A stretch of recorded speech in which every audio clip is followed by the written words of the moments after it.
देखो, अपने वेद उपनिषद में, पुराणों में जो भी बातें कही है, इस ब्रह्मांड की बातें कही है ना, इस ब्रह्मांड से परे की बातें तो कहीं आपको, चाहे 4 वेद, 16 उपनिषद, 18 पुराण या कोई भी शास्त्र ले लो, तो इस ब्रह्मांड की कहानी से आगे कोई नहीं कहेगा। इस ब्रह्मांड के ब्रह्मा विष्णु शिव शंकर तक बात होगी। इस ब्रह्मांड की लक्ष्मी, सरस्वती, दुर्गा, पार्वती, शंकर पार्वती, और ज़्यादा से ज़्यादा शिव शक्ति, शिवपुरी तक, या इस ब्रह्मांड के ब्रह्मा विष्णु शिवपुरी और परम धाम तक बातें होगी। मगर परम धाम की क्लियर बातें नहीं है, कई बातें। तो एक ब्रह्मांड माना, एक ब्रह्मांड, एक शिव ने जो रचा ब्रह्मांड माना, एक ब्रह्मांड माना, एक सोलर सिस्टम, एक सोलर सिस्टम माना ज़्यादा से ज़्यादा एक प्रकाश वर्ष। तो इससे आगे का ज्ञान धरती पर कोई भी वेदों उपनिषदों में कहीं भी नहीं मिलेगा आपको। क्यों नहीं मिलेगा? क्योंकि कोई देने वाला ही नहीं मिलेगा। क्यों देने वाला नहीं मिलेगा? क्योंकि इसी ब्रह्मांड में जो देने वाला होता है वो इसी ब्रह्मांड का होता है। इसलिए इसकी आत्मा में जो रिकॉर्डेड ज्ञान होता है, ज्यादा से ज्यादा वो ज्ञान इमर्ज करेगा। अगर साधु संत महात्मा जब त्रिकाल ज्ञानी बनते हैं तो तीनों काल का मतलब इस ब्रह्मांड को ही देख पाते हैं।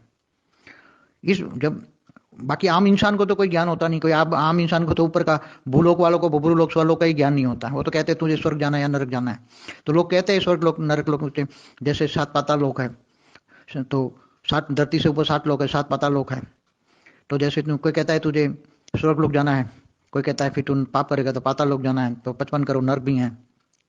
तो इस ब्रह्मांड की कहानी हमेशा सब कुछ कहते रहते हैं, ऋषि मुनि सुनाते हैं, उससे आगे तो कोई नहीं।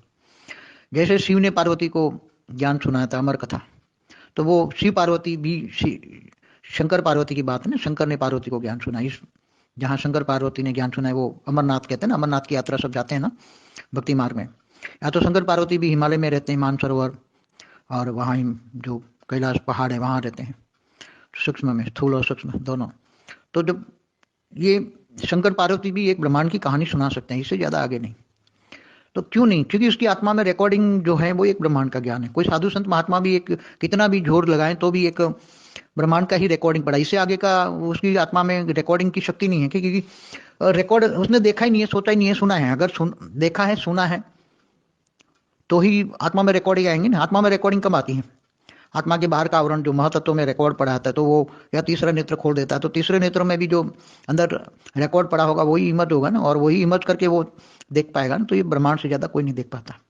क्योंकि अगर महाब्रह्मांड से जो कोई महा गैलेक्सी से महाशिव की कैटेगरी की आत्माएं घूमती फिरती फिरती यहाँ जब घूमने फिरने, जर्नी ऑफ सोल में मैंने एक वीडियो में बताया, आत्माएं महाशिव की कई कैपेसिटी की आत्माएं घूमने फिरने निकल जाती हैं, तो ब्रह्मांडों में आ जाती हैं।